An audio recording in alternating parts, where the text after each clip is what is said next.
Welcome to the Fishbowl with Jade. Thank you for being here. I don't take your presence lightly because time is something you can never get back. Now go ahead and put on your scuba gear because today we are diving deep. Let me ask you something. At what point does protection become control? And when does love quietly turn into limitation? Today, we are talking about the helicopter parent. Not to judge, not to shame, but to understand.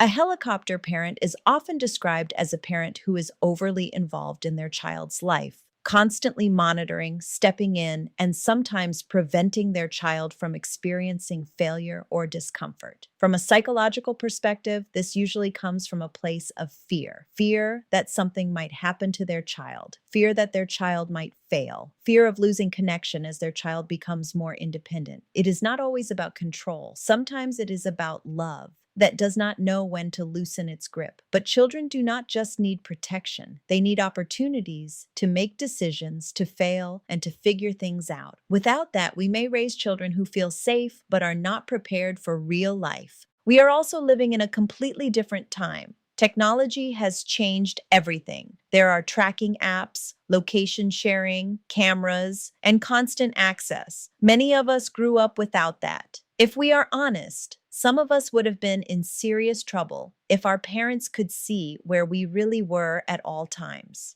Now, as parents, we have access to everything, but just because we can track, check, and monitor every move does not always mean we should. For example, imagine a parent checking their 20-year-old's location every hour, calling if they stop somewhere unexpected, or questioning every movement. At some point, that is no longer safety. That begins to feel like control, and it can create anxiety or even secrecy in the child. Then we get to adulthood, and this is where things really shift. Many parents say they cannot wait until their children are grown, but the truth is the worry does not stop. In many ways, it increases. When your child becomes an adult, you are no longer in control of their choices, their environment, or their decisions. You have to rely on what you taught them. That transition from managing their life to trusting their judgment is one of the hardest parts of parenting. For example, a parent may feel the urge to step in when their adult child is making what they believe is a bad relationship choice or a poor financial decision. But at that stage, constant intervention can damage the relationship instead of helping it. Now, let's talk about the child who never fully leaves the nest, or the one who keeps coming back without growth. Life happens.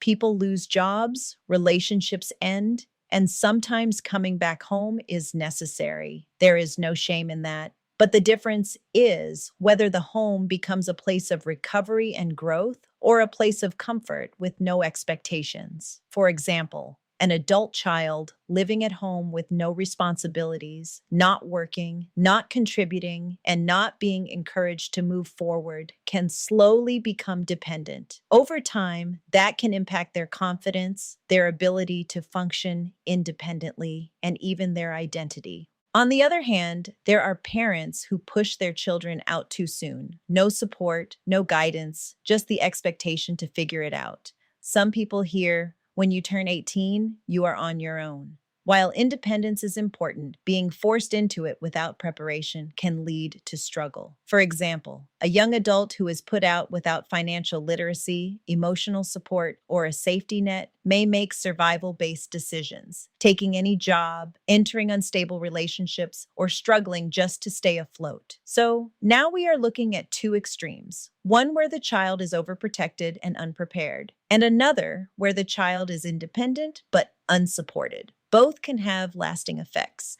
But before we decide what is too much or too little, we have to ask a deeper question. Are we parenting based on fear, or are we parenting based on culture? Because culture plays a major role in how and when we let our children go. What may look like overprotective in one household may actually be normal, expected, and even respected in another. In some cultures, children living at home into adulthood is not seen as failure at all. It is seen as family unity, financial strategy, and collective support. In many Hispanic, Asian, African, and Middle Eastern households, it is common for adult children to live at home until marriage. sometimes even after. The expectation is that family stays together, supports one another, and builds together. In those environments, contributing to the household is key. The adult child may work, help with bills, assist with younger siblings, or support aging parents. So it is not about dependence, it is about interdependence. Everyone plays a role.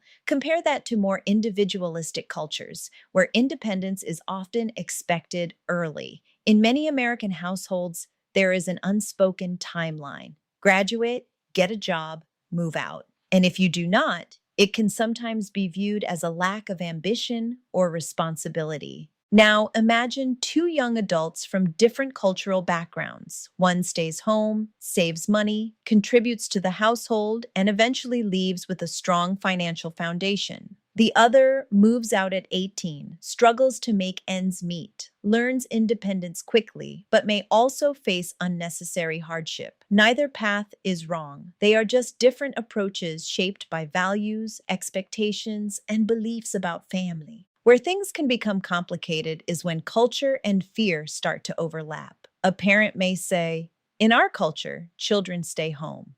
But in reality, the child is not being prepared for independence at all. Or on the flip side, a parent may push a child out early in the name of teaching independence, without recognizing that the child is not emotionally or financially ready. Culture should guide us, but it should not replace intentional parenting. There is also a social layer to this. We often parent sons and daughters differently. Daughters are sometimes protected longer, watched more closely, and given more grace when they need help. Sons, on the other hand, are often expected to be strong and independent much earlier. There is an unspoken belief that people are more willing to help a woman than a man, so boys are pushed to stand on their own faster. Over time, this shapes how both experience independence, responsibility, and support. The truth is, there is no handbook to parenting. There is no perfect way to do this. Every child is different, and every situation is different.